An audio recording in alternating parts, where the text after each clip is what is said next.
పునరుద్ధరణకు అంచనాలు తయారవుతున్నాయి.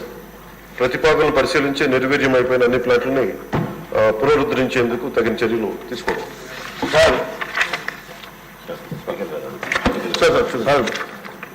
6 members మా సిగ్నేచర్స్ ఉన్నాయి. మీరు వాళ్ళందరూ మాట్లాడిన తర్వాత ఒకేసారి సమాధానం చెప్తామండి. ఈచ్ వన్ ధైర్యం కాకుండా. సరే సార్. సురేష్ గారు, కాకర్ల సురేష్ గారు. ధన్యవాదాలు అధ్యక్ష. గౌరవ పవన్ కళ్యాణ్ గారికి ధన్యవాదాలు తెలుపుకుంటా ఉన్నాను వారు ఇచ్చిన సమాధానానికి.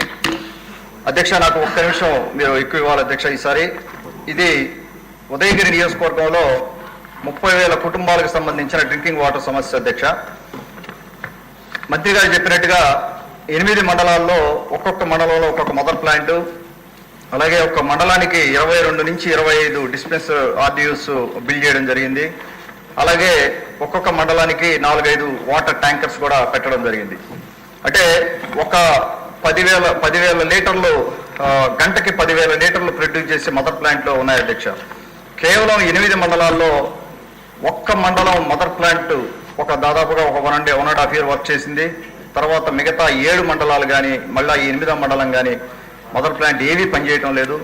ఒక్క కుటుంబానికి కూడా నీళ్లు అందిన సందర్భం లేదు అధ్యక్ష. దయచేసి గౌరవ మంత్రి గారు పవన్ కళ్యాణ్ గారికి విజ్ఞప్తి చేస్తా ఉన్నాను, ఉదయగిరి నియోజకవర్గం మీద కొద్దిగా దృష్టి పెట్టి మీరు సహాయం చేయాల్సిన అవసరం ఉంది సార్. అదొక్కసారి మీరు అడ్రస్ చేయండి. అలాగే జల్ జీవన్ మిషన్ కింద రాబోయే రోజుల్లో సమస్యల నీళ్లు ప్రతి ఇంటికి తెచ్చుకోవాలని కలగా ఉంది. అది వచ్చేంత వరకు అది టైం పడుతుంది కాబట్టి దీని మీద మనం ప్రత్యేక దృష్టి పెట్టి ఈ 30,000 కుటుంబాలని ఆదుకోవాల్సిన అవసరం ఉంది. మా పవన్ కళ్యాణ్ గారికి విజ్ఞప్తి చేస్తా ఉన్నాం తమ ద్వారా. Thank you sir. Speaker sir. Sir, ఈ ఆర్ఓ ప్లాంట్లు చాలా ప్రజలకు ఉపయోగం. ముఖ్యంగా పేద ప్రజలు మనకు తెలుసు ఒక కూలి రోజుకి 300 రూపాయలు కూడా సంపాదించే పరిస్థితి లేదు. అలాంటి పరిస్థితుల్లో వాటర్ కొనుక్కోవాలంటే చాలా ఇబ్బందిగా ఉంది అధ్యక్ష.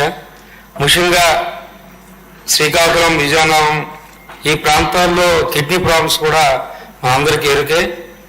ఈరోజు వాటర్ వల్ల మ్యాక్సిమం ఇలాంటి జబ్బులు రావడం జరుగుతుంది. సో దయచేసి ఏవైతే ఫిల్టరేషన్ బాగా జరుగుంటే అసలు ఆర్ఓ ప్లాంట్లు అవసరం లేదు అధ్యక్ష. కానీ నదుల్లో వచ్చే వాటర్ కూడా మరి ఏ డిపార్ట్మెంట్లో తప్పు జరుగుతుందో తెలియదు, కానీ ఫిల్టరేషన్ జరగకపోవడం వల్లే ఈ ఆర్ఓ ప్లాంట్లు అవసరం అవుతున్నాయి. సో ఒకసారి ప్రభుత్వం దాని మీద దృష్టి పెట్టి, అలాగే మరి పేదవాళ్ళు మరి వాటర్ తాగేటప్పుడు ఖచ్చితంగా ఇప్పుడు ఆర్ఓ ప్లాంట్లు అవసరం అవుతుంది. అంటే వాటర్ మంచినీరు తాగాలనే అవసరం. దానివల్ల ఆర్ఓ ప్లాంట్లు ఎక్కువగానే ప్రతి మండలంలో పెద్ద గ్రామాల్లో పెట్టాలి, లేకపోతే ఖచ్చితంగా ఇబ్బంది పడే పరిస్థితి ఉంది.